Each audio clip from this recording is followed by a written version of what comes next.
Good morning, everyone, and welcome to the previous meeting, the Integrated Joint Board Audit and Performance Committee meeting of the 22nd of June 2026.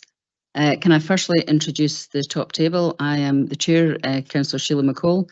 To my right is Zoe Robertson, who's the Chief Officer of Perth and Kinross Health and Social Care Partnership. Beside her is Donna Mitchell, the Chief Finance Officer, and Mark Grant, the Finance Manager. And to my left is Jessica Gild, Clerk to the committee. Can I ask the clerk to confirm any apologies received? Thank you, Convener. We don't have any apologies today. Thank you, Jessica. Before we get to the business of the meeting, I wish to take this opportunity to congratulate Zoe Robertson on her appointment as the Chief Officer of the Perth and Kinross Integrated Joint Board. We're through a familiarisation process at the moment, I think, Zoe. I think the upcoming recess period is probably quite timely. Give you some time to draw breath, but congratulations and you're very welcome in your new position. I'd also like to welcome Rachel Brown from Audit Scotland here today. They'll be here to support some of the papers that are before us today. So thank you. Congratulations to Zoe and welcome to Rachel. Sorry. Okay, can I ask if there are any declarations of interest today, please? I don't see any declarations of interest, so we'll move on to the minute of the previous meeting. That's the minute of the meeting of the Audit and Performance Committee of the 23rd of February 2026 for approval. Are there any matters arising?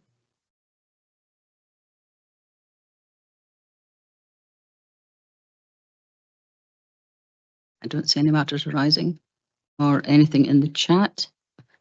So can we agree the minute of the 23rd of February 2026, please? Thank you. And can we now go to the action points update?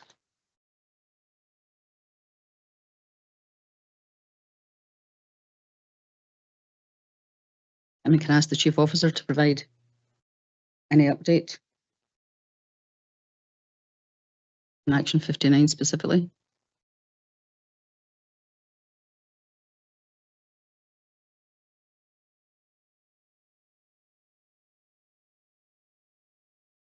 Thank you, Chair. Yes, we have provided an update. You will note this was an action that was noted from the previous committee meeting back in February, and a request for us to develop our forward-looking performance targets. So we have updated and set a timescale and confirmed that the development of those forward-looking performance targets is dependent on the completion of delivery plans aligned to the IJB strategic plan, and that is the next step that we're required to take forward. And we would be expecting to report back to the committee at its next meeting on our progress with that. Thank you, Donna. Any questions or any comments? Okay, well, I don't see any questions and comments, so we'll move on to governance and assurance section, the partnership improvement plan update. Can I ask Phil Gerard, please, our governance and risk coordinator, to present the report?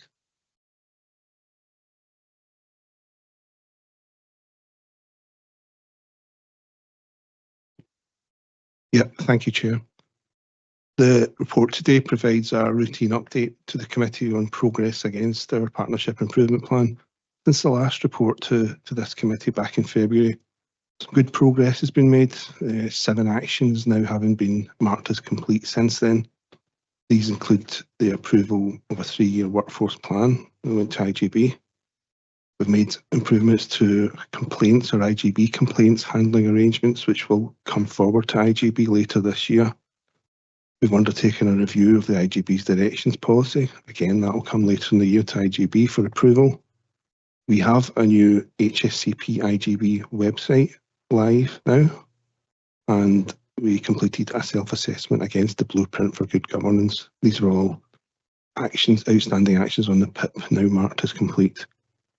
In today's report, Section 7 outlines the introduction of a 3-year rotational best value self-assessment programme.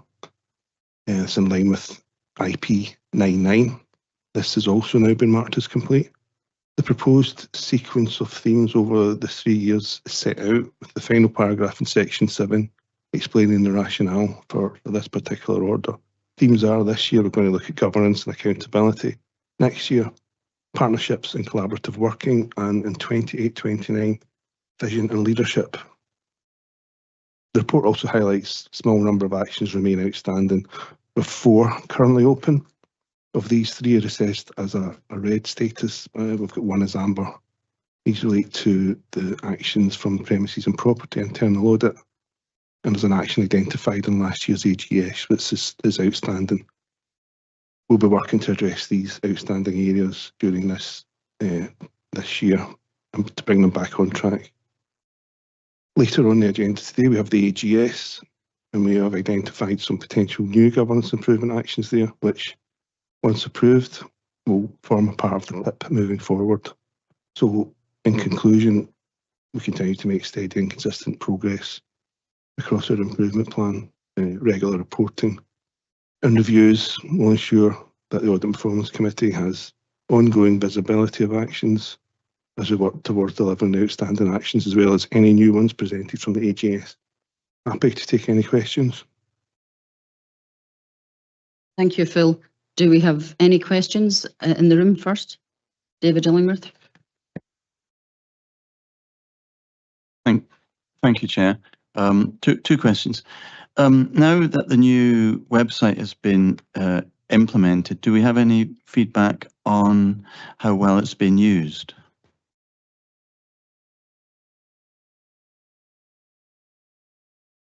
No, I can't answer that just now. I'd have to speak to my colleague Robin, who's dealing with that, but I think it's very early days yet.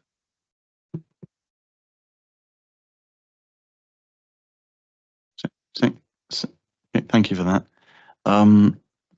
There are three items that are on red. Can you just talk us through why they're still on red, please? I will call for the knowledge of my colleague, Chief Officer and the Head of Health and Social Care for Adults to deal with the premises and property one. The one on the AGS relates to a self-assessment on our climate change responsibilities. That is a capacity issue that I've not managed to get around to that yet with all the other policies that we've been developing, but it is on my radar. For the other ones in relation to premises and property, my colleagues could help. So in relation to IP 91, David, it's the question that's asked as much as anything else in terms of establishing a forum to collaborate, proactively plan for shared use of the whole of the public sector estate. We already attend multiple forums where that discussion occurs, as opposed to establishing a unique forum for that. And I think that's what we're trying to articulate in the answer to that is that I don't know that actually would be the right thing to do in terms of creating another meeting where this topic is discussed in other forums. And in relation to the capital planning, I attended the most recent capital planning council meeting and will continue to do so, as did Mark Grant on that occasion as well. Thanks, David. Do you know if these 3 items are having any sort of impact on the care that we deliver? I would come back certainly in one area. For example, there's a review of BOA, for example, across Tayside, and that's a bit of work that this isn't impacting on it as such, but it's an example of where having the same people in a multitude of forums, hearing that joined up discussion in relation to that is very helpful, and certainly very recently in relation to POA that's been particularly helpful in terms of some of the estate that's no longer fit for purpose and how we can redesign and use our mutual estate more effectively. I think it's probably fair to say, David, just to provide some clarity, that I do know from both the Health Board and from the Council side that there is regular communication between the estate management teams of both. Whether we did a formal forum or not, I think remains to be seen. Depends on how successful they are, I suppose, in sharing premises or making best use of the whole public estate. But it's certainly something worthwhile keeping an eye on. Thank you. Okay, with that. Okay. It's just really a follow-up to David, because in the paper it notes that work is ongoing to determine what steps will be taken to remove the red flags. And obviously you've given an overview there of the problem. I'm interested in what action we're taking, because obviously we know what the problem is.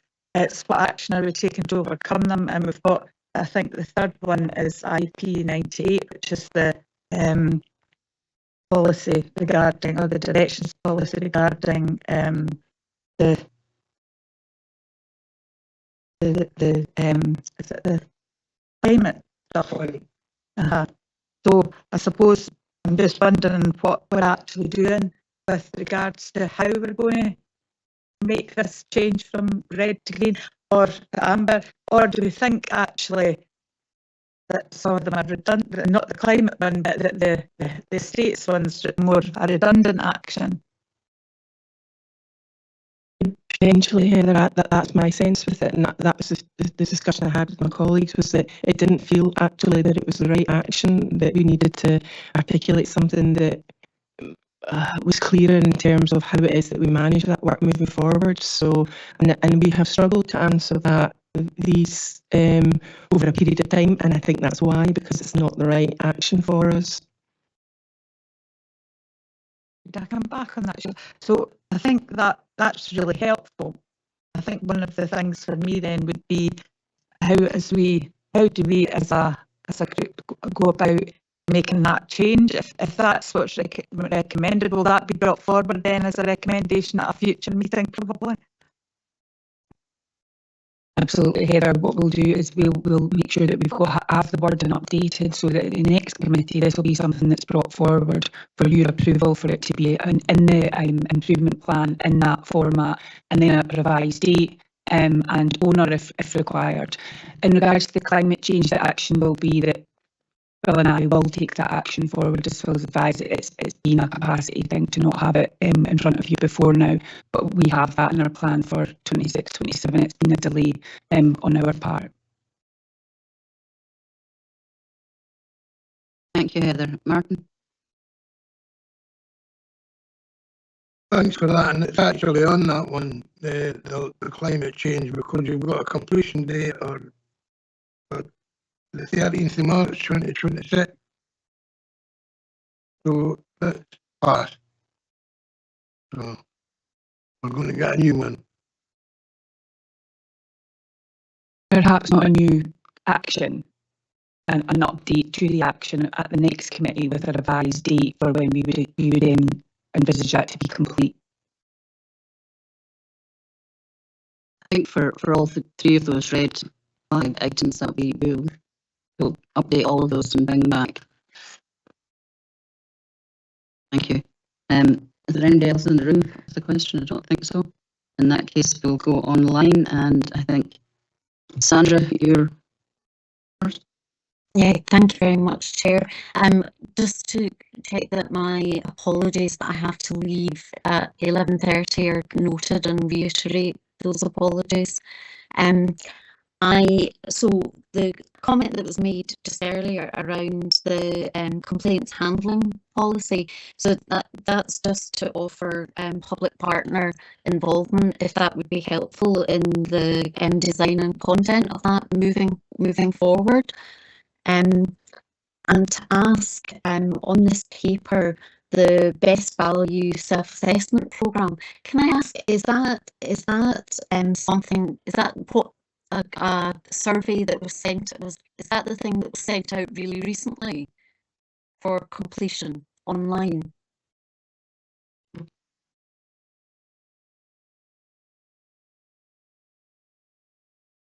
Thank you, Sandra. Just in response to the second question here around the best value, no, what you recently had as a self-assessment was around the blueprint for good governance, and we followed that up at the development session. The best value self-assessment was something that we undertook last year. I think you'll recall we looked at the 87 characteristics, and it's a number that sticks in my mind, around best value, and we committed to having a programme so that we could look at that on a more regular basis, but in a themed approach, and that's what that one is in regards to. Okay, thank you. Okay, thank you for that. Thank you. Thank you, Sandra. And Dave Henderson? Thank you. So it's just following up. It's actually about the self-assessment programme for 27-28 and the partnerships and collaborative working. I just wonder if there's any detail around that, and will it include any collaborative working with, or reviewing any collaborative working with independent and third sector? Thanks. I don't have detail on that yet, Dave. That's not been designed as such yet, and I would more than likely have already been coming out to yourself as part of the partners to make sure that we were asking the right questions of ourselves when we look at that. But yes, that would absolutely be within the scope of that self-assessment. But the detail of the questions that we need to ask ourselves and assess ourselves upon, we'll need to bottom that out, and you would be hopefully a part of that, Dave. That's reassuring, Donna, because that was going to be my follow-up question. So you've answered that already. So thanks very much. Thank you. Okay, thank you. I don't see any other questions. So in that case, bits of paper here. If there are no further questions or comments, can we note the progress made towards achieving the actions outlined in the Partnership Improvement Plan? Great, thank you very much, everyone. We now come to Internal Audit Annual Reports for 25-26. So I can ask Jackie Clark, Chief Internal Auditor, to present the report, please. Thank you, Chair. This report presents my annual report on internal audit activity for 2025-26, along with the recommendation that this committee notes that reasonable assurance can be placed on the IJB systems of internal control, risk management and governance for that period. The report sets out the requirements of the global internal audit standards in the UK public sector, the details of which were brought to this committee at the beginning of the year. And this report provides that annual conclusion and opinion on the reliance, that the assurance that can be placed. This is the first year of the global internal audit standards in the UK public sector, as I've highlighted, and within the year there's been transition to these new standards and development of internal audit's own internal processes to demonstrate and evidence compliance with an ongoing risk assessment. And generally, internal audit is conforming until we've been through a full year. We're not able to say that we are conforming, but in general, with all the key aspects, that internal audit is conforming with those standards. Regarding the summary of internal audit activity in section 6, it does summarise the work in year and highlights areas where internal audit has considered and considered these as part of arriving at the conclusion, which includes a review of all reports considered by the IJB and also the Audit and Performance Committee, along with those of NHS Tayside and Perth and Kinross Council's Audit and Risk Committees for any relevance to the IJBs and to the frameworks in place for governance, risk management and internal control, along with the validation process for the annual governance statement, which is being considered later on this agenda. The arrangements in place for following up internal audit actions remain fit for purpose, as does this committee in its role as audit committee. I believe this complies with the relevant standards. Section 6.6 highlights the conclusion that I've arrived at based on the contents of this report and the review that's gone in of the areas that I've previously highlighted. So I'm happy to take any comments around the annual report. Thank you. Thank you, Jackie. We'll start with colleagues online. If there is anyone, has anyone got any questions or comments they'd like to make on the report?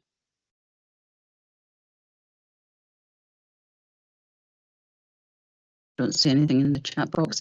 Is there anyone in the room who'd like to ask Jackie any questions, Martin? Thank you, Jackie. Just for clarification, for me in checkpoint 1, 2, when the IGB takes a lead role across Tayside, is that reflected in that paragraph?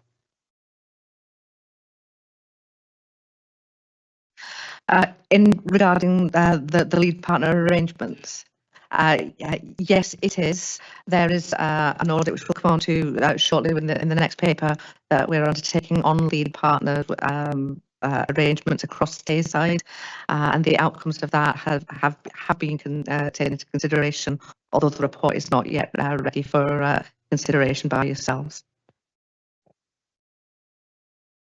Thank you. David? Are you seeing any benefits coming through in sticking to the new standards? Thank you for the question. The new standards are really quite descriptive in what we need to evidence in terms of our own internal processes, and the increased evidence requirement hasn't really flagged anything up which is of concern or that we particularly found challenging. It's more a case of, as we would expect with anybody else, to get that fully documented, which takes a bit more time, particularly with it being the first year that standards have been in place. But we've not had any real challenges. Equally, I've not really seen many benefits from it, because internal audit standards are internal audit standards. And fortunately, the requirements of governance for UK public sector has helped us to be able to implement those standards. But there are some areas which, as a public sector organisation, we're not able to do in the same way that private sector would be able to, such as appoint and dismiss the chief internal auditor and arrange remuneration and things like that, which are requirements of the standards. That's kind of taken out with the public sector element. Thanks. Thank you. Are there any other questions? Don't see anything. Heather? Thanks very much for the report, Jackie. This is just to help my understanding because I'm easily confused. I got the statement, the broadly satisfactory controls in place. I always think broadly satisfactory isn't a great statement, personally. So I take from that we've got a bit of work to do. That was at 6.1.8. But it's my question, and I know that you're going to cover some of this probably in the next paper, but my question really relates to the table of internal audit activity 25-26, and I just wonder, we've got some stuff there 24-25 and then 25-26, but not reporting until September, and I just wondered what's caused the delay in all of that. Thank you for the first part, the broadly satisfactory. Yeah, I suppose it is audit speak for which allows us to arrive at a reasonable assurance. I take the point that depending on which body you're talking to, satisfactory actually is bare minimum, but it is more than that. There's an awful lot in the arrangements that I can place reliance on, and as you've already seen, there's a number of audit actions which have slipped a little bit for all the right reasons, and it's that we're happy with. For example, with the premises and property actions that you just considered. So we would never say that everything is perfect.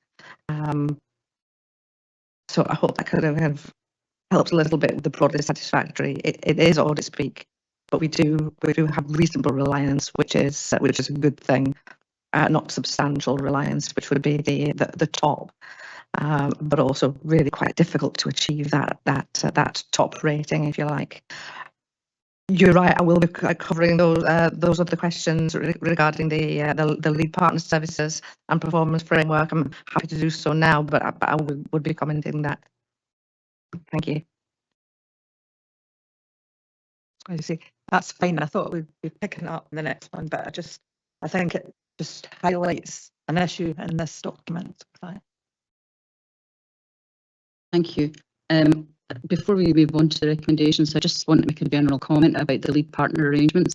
I have been talking, albeit very briefly, to the Chief Officer, who's been opposed about 5 minutes, but prior to that, and to some of the other senior officers about how we, whether there's a role for this committee to look at the lead partner performance.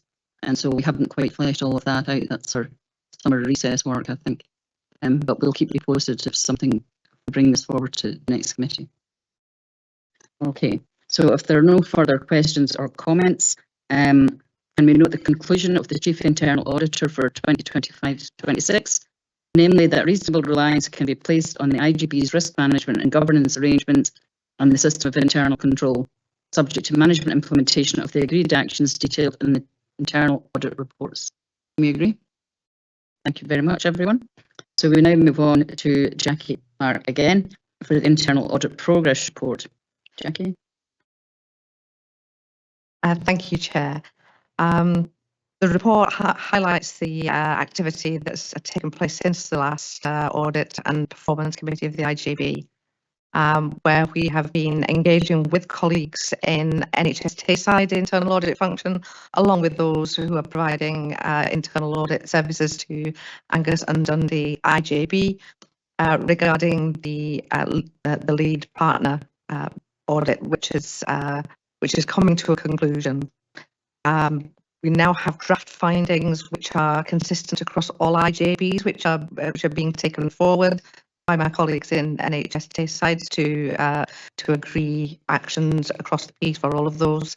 And there will be some specific actions which we'll take forward relating to Perth and Kinross Council. So that will be pulled together into one report and considered at the next IGB, the next Audit and Performance Committee. The delay has come from, in large measure, the ongoing engagement with our colleagues across the piece to pull that piece of work together.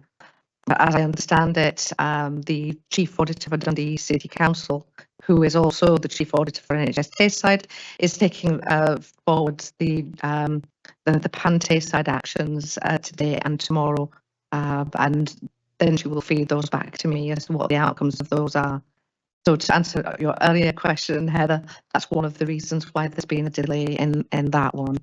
The performance framework audit is underway now, and that really sort of started within the last month or so, and it's been scoped and agreed with management, and that audit is, as I say, that's ongoing.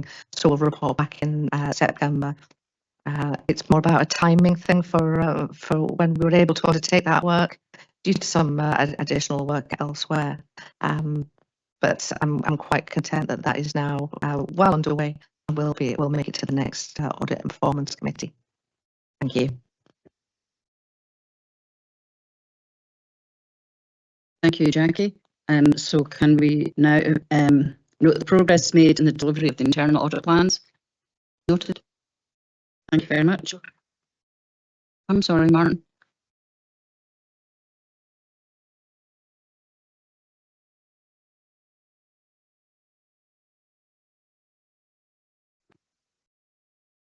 Under lead partners, let's try to get it clear in my head. So each IJB has a lead partner that affects two other IJBs. So I'm expecting one IJB to do the progress on the work that they're providing, when the other IJBs might determine that that's not really what's happening. How do we gather that together for this lead partner and across three IJBs? I'm in a permanent state of confusion with it. Like. If I may, Martin, that's exactly the questions I asked internally here a while ago. And as I said earlier on, I'm in discussions with officers, at least trying to understand, first of all, what role this committee might have in terms of, looking at the performance of the lead partner arrangements that we're responsible for here in Perth and Kinross. But by the natural extension, then we might also want to see some information from the other IGBs and their lead partner role, but we're still in discussions as to how we would bring that forward and whether or not it's competent within the framework and the terms of reference for this committee. But I think you're right, we need to have a better understanding of what's going on. I would also say that will the mental health coming under one hat now, is that done at Tayside and at Tayside, and how does that impact on the three IGBs? Don't have the answer to that, but I shall take a note and get back to you in due course. But I think they're valid points, Martin. I think there's, there's, yes, I think they're valid points. That's all I can say at this point in time.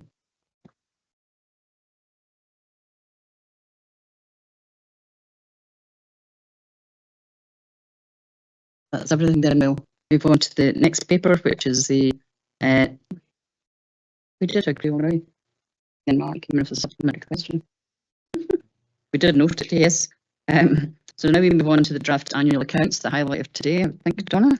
And we'll start off with the annual governance statement for 25-26. Donna, the floor is yours. Thank you for such a wonderful introduction, Chair. Morning, everyone. Yes, it's hard to believe that we're at this point in the year again, but I am very pleased to be presenting the following two reports to the committee today. The first of those being the annual governance statement, and I'd just like to take the opportunity to thank Bill, who's with us today as our risk and governance lead for this work, and his commitment to keeping us all right throughout the year, and on leading on the annual governance statement we're about to consider. It's very much appreciated, Phil. The annual governance statement is a key component to the annual accounts, and as we've set out in the cover paper, its purpose is to demonstrate how this IGB ensures it has good governance and effective internal controls. There are 8 key features that have been considered as part of the governance framework, so that's from leadership, culture and values through to our internal controls. We have examples of key actions that have been taking place within 25-26, and those have been included, and the statement also references the significant issues in the year. And it won't surprise members that financial pressures are highlighted as a key challenge. The statement then sets out areas identified for improvement in 26-27, which, if approved today, will be taken forward and progressed. As Phil mentioned, they'd be reported regularly to this committee through our Partnership Improvement Plan. And there are 9 improvements identified to further strengthen our governance and our internal control arrangements. In summarising and in recognising the Chief Internal Auditor's opinion, the IGB is recommended to consider that its governance arrangements are operating effectively during the year and that reasonable assurance can be placed on its adequacy and effectiveness. And therefore, we are asking that this AGS is approved for inclusion in the unaudited annual accounts. And thank you. I'm happy to take any questions. Thank you, Donna. Do we have any questions for Donna on the annual governance statement? Anything from colleagues online?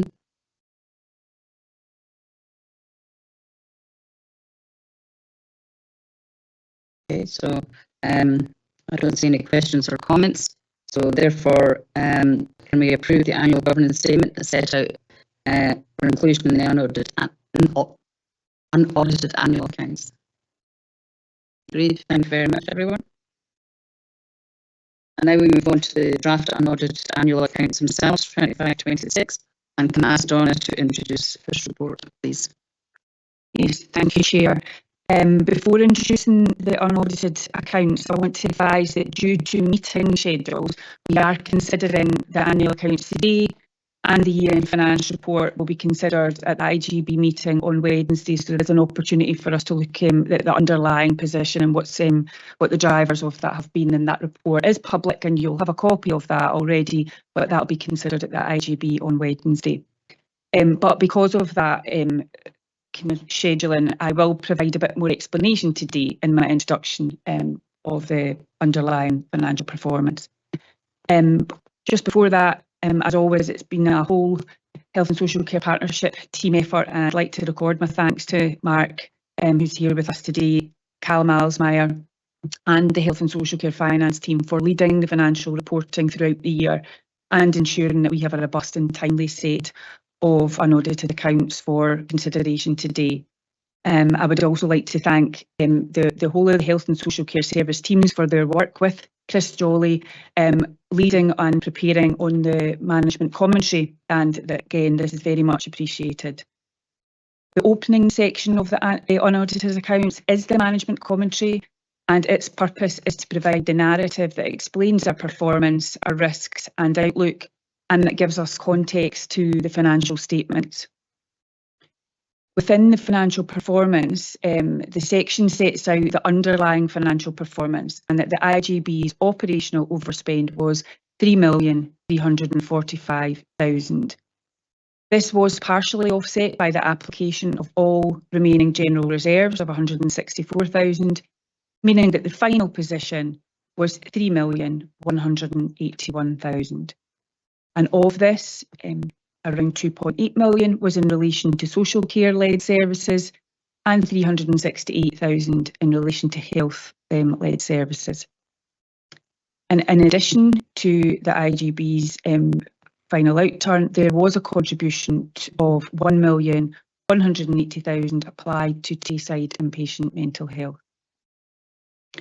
The section also includes that the IGB earmarked reserves have increased this year, with a key change due to £3 million of non-recurring NHS Tayside system pressure funding being allocated to the Perth and Kinross IGB, and that's to support the development of sustainable service models in relation to those services delegated to this IGB, and that will include redesign on rehabilitation and frailty pathways.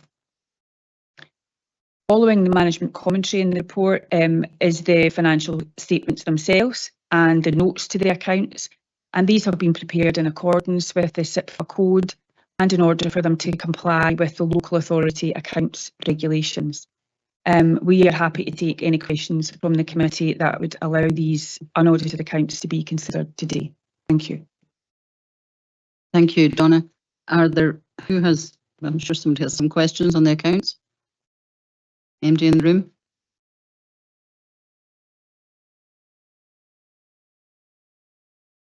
Anyone online?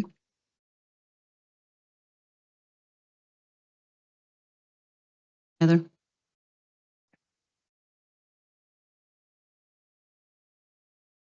Working. There it is.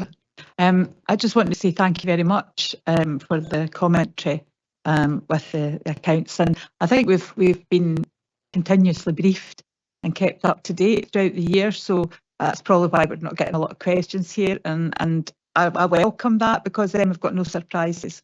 So I just want to say thanks to the team for all the work that they've undertaken. Thanks.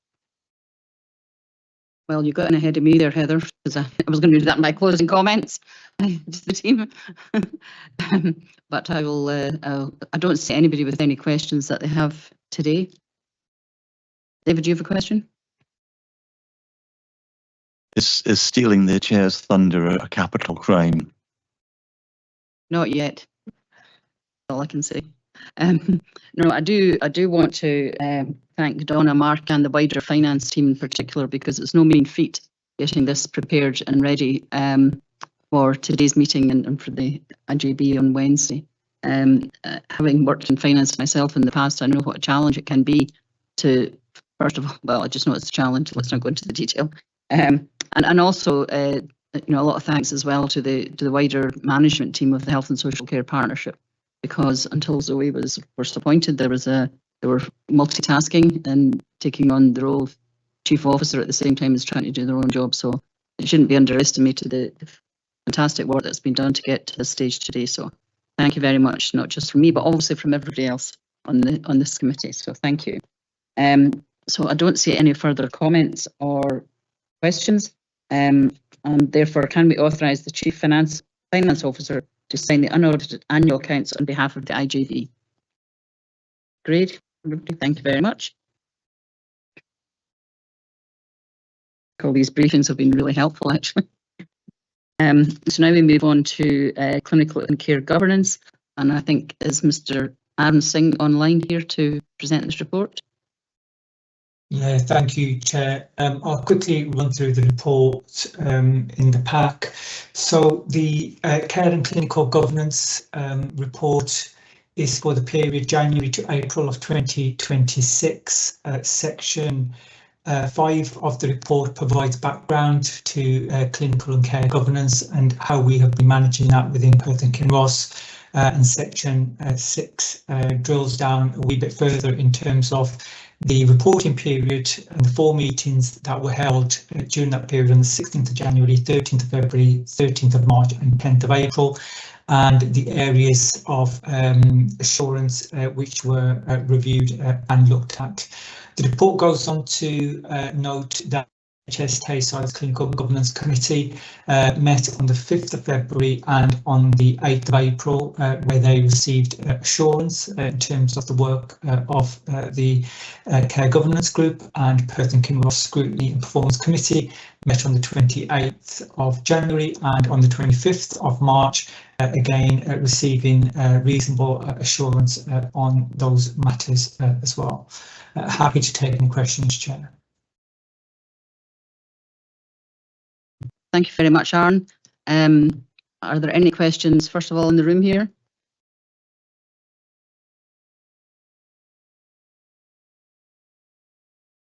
I don't see anyone in the room. Anyone online have any questions for Aaron?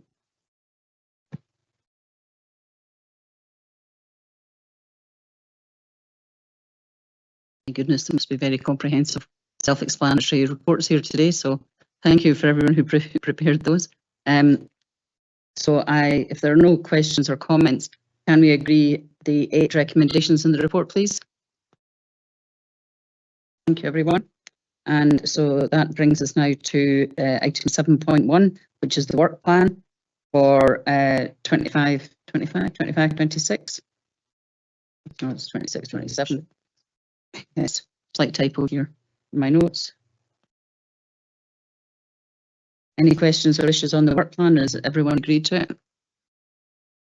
Lovely.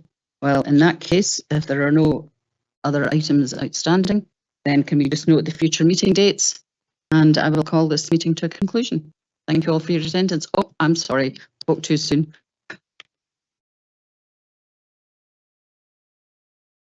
It's just a general comment, and it's really for my own understanding. So through the reports, obviously, that I've read, and it obviously references people and services, there doesn't seem to be any reference to carers.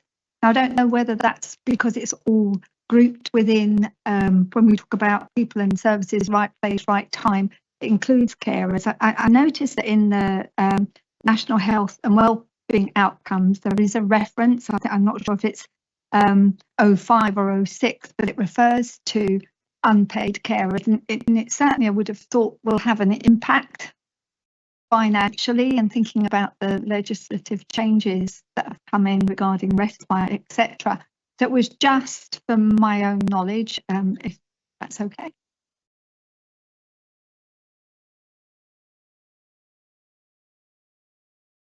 Is this a general comment or just general comment? Yeah, I think it's a fair point. I think the role of carers, paid or otherwise, paid or unpaid, is hugely valuable, and if it's not, it's probably implied but not explicit. Mm-hmm. And so we can look at how we prepare the reports in the future and ensure that it's more explicit. If that's helpful. Yeah, that's fine. And as I say, it does, because when you read it and refers to services, it's about people and that they receive the right service in the right place, and that, care is closer to home, etc.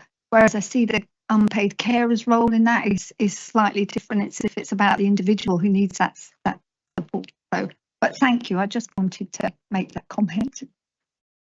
No, that's very helpful. Thank you very much. Any other comments or anything else that anyone wants to raise? Well, in that case, we draw the meeting to a conclusion, and I thank everyone for their attendance and for their contribution today. Thank you.